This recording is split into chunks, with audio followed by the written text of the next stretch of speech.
Hi, welcome to Bedroom Brainiacs, adult sex ed for everything you wish you learned in high school.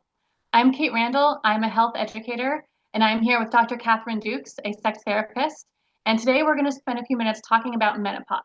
We're going to go over some of the terms and definitions that you need to know. We're going to talk about changes that happen during the menopause transition, and we're going to talk about what you can expect, what's normal, and what you can do to address these symptoms if they're bothering you. Anything else to add to that, Kat? I just wanted to say hi. I'm Kat, and I'm also the group practice owner at the Center for Connection and Desire, at which also hosts this YouTube channel, Bedroom Brainiacs. And this is also near and dear to my heart because also I'm in perimenopause, probably going to be in menopause very, very soon. And so a lot of our clients are older and experiencing some of the sexual side effects of perimenopause and menopause. And so we're also recording this video in order to help not only our clients, but also our community, hoping that some of this information might assist them with some of those impacts of perimenopause and menopause. Thank you. So I'll start by going over some terms and definitions. I know that in my life, I have heard different terms around menopause, premenopause, postmenopause, perimenopause, and I never really got a good grasp on it. So after doing some reading, I have a better grasp. So I did hear the word premenopause like for a while, but now I know that that word's not really used that much anymore. So the definition I found was that premenopause is sort of everything in your life leading up to menopause, which I think that, that's kind of, there's probably a reason we stopped using that because it just kind of seems too big to really be useful. So the words that I want to focus on are menopause. So menopause is defined as 12 months after a final menstrual period.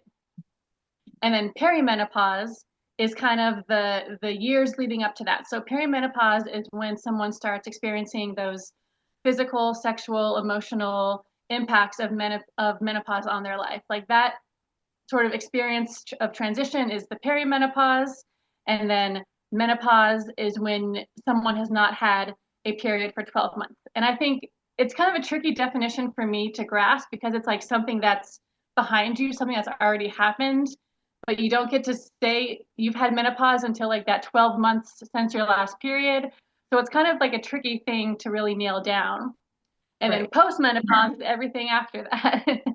Do I have that understanding correct, Kat? Anything you want to Right, add? you do. You do. And it is so funny because, you think like menopause is like, oh, I'm in menopause. I'm in this period of having these like impacts or symptoms. But like actually no, menopause is almost like this is as comes the definition of menopause comes years after you're Hmm. experiencing all these changes and Yeah. these impacts, the cognitive impacts, the sexual impacts, like the physical, like all of these impacts, right? Which and all of those things start to happen typically in a person's 40s, right? Yeah. But the average for when you get defined with menopause, because actually, if you think about it, the definition for menopause actually happens like at one moment in time.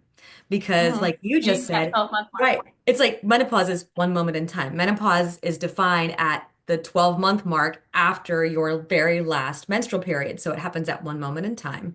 And that is about an average of, I think when we looked at some of the research, it was like at an average of 51. But it can happen, in your 40s, it can happen later in your 50s or 60, but average is 51 years old. And something else that we saw was really interesting is approximately 2 million people go into perimenopause each year. I'm actually not surprised about that.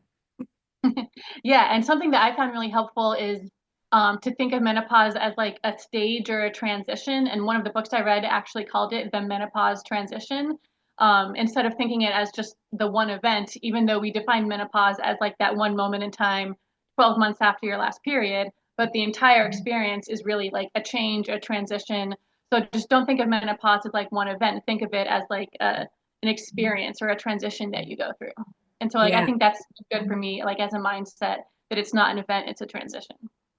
Yes. And so many transitions happen. I mean, like so many of us that are going through perimenopause are like, oh my gosh, like what happens on the other side of this transition? Like, Mhm. is it going to still continue to feel like this with all of that? And so a lot of menopause is known for like the hot flashes, like the cognitive impacts and things like that. I mean, which do you want to go into some of the impacts of those stages?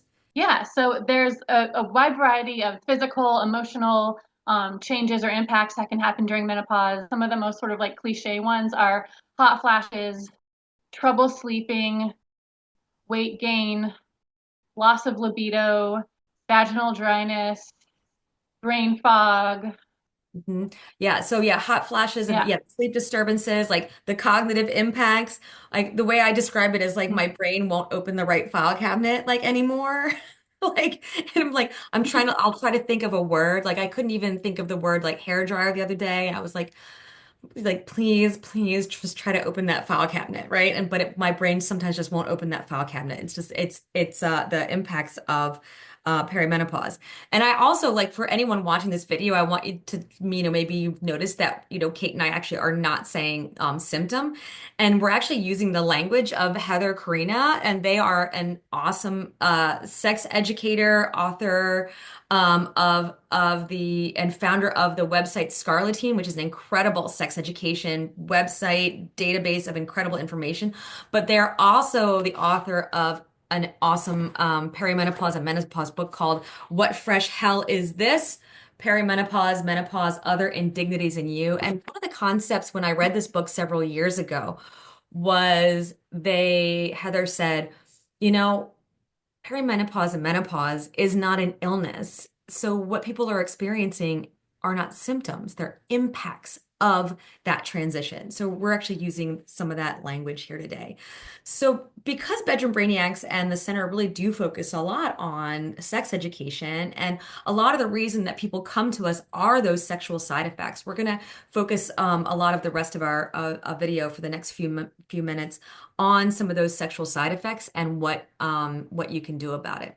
So some of the physical changes that people experience around or sexual or emotional sexual, physical sexual are the vaginal dryness and discomfort during sex, decreased libido and changes in arousal and desire, hot flashes and night sweats and changes in sleep patterns. I know for me, sometimes I'm often waking up at 3 or 4 o'clock in the morning and I'm up for the whole day.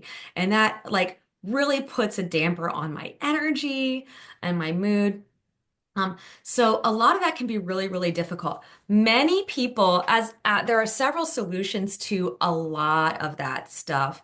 And so I'll go through some of those, and then Kate, if you have some to add, that'd be great. So for vaginal dryness, decreased libido, hot flashes, first of all, we are not your doctors and we are not your medical providers.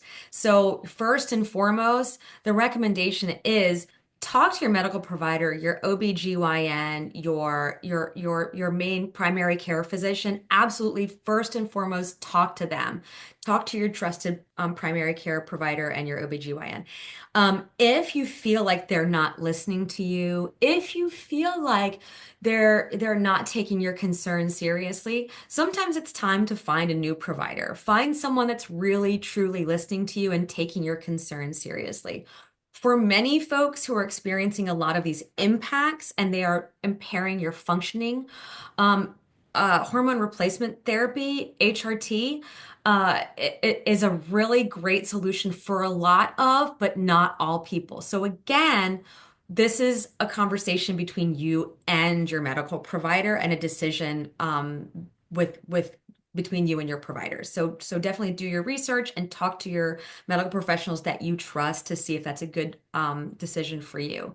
Vaginal dryness, also a lot of folks use over-the-counter lubricants. There are lubricants that you can actually put up in your vagina every single day as a daily moisturizer, but also during sexual activity with any sexual activity with hands, mouths, fingers, toys, penises. Use lubricant, Uber Lube, Liquid, and also some people daily use things like coconut oil, olive oil. Those things cannot be used with latex condoms, but they can be really good as vaginal or vulva lubricants. Kate, do you have anything to add about those?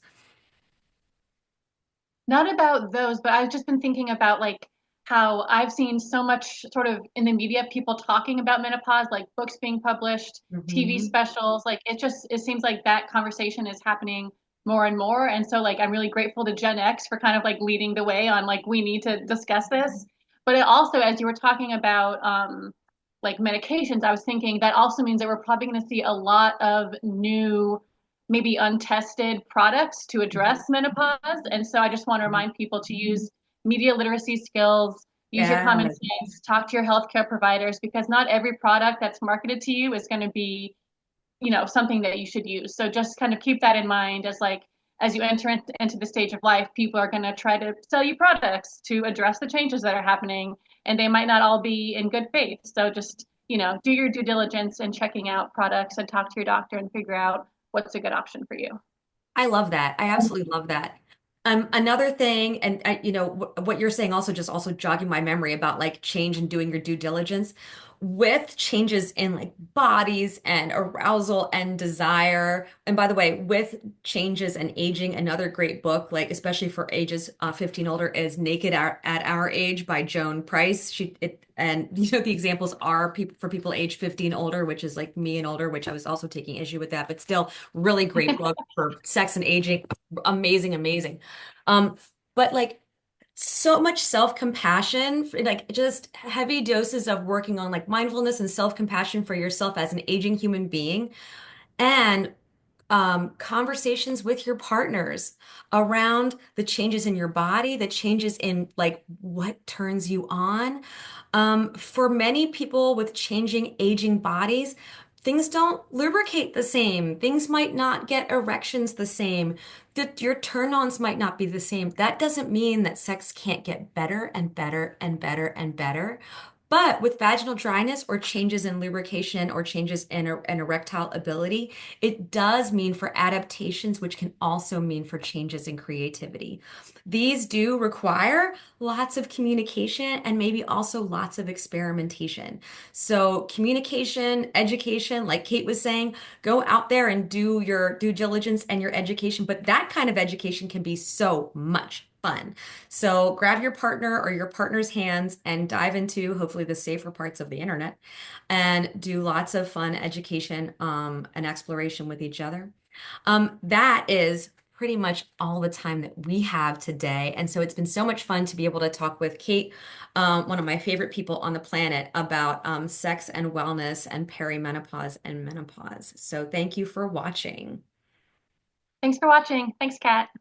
Hi, everybody. Thanks for watching. Please stay in touch with us by subscribing to our YouTube channel, following us on social media, and absolutely please comment below and let us know if you have any suggestions for future topics. We would love to hear from you.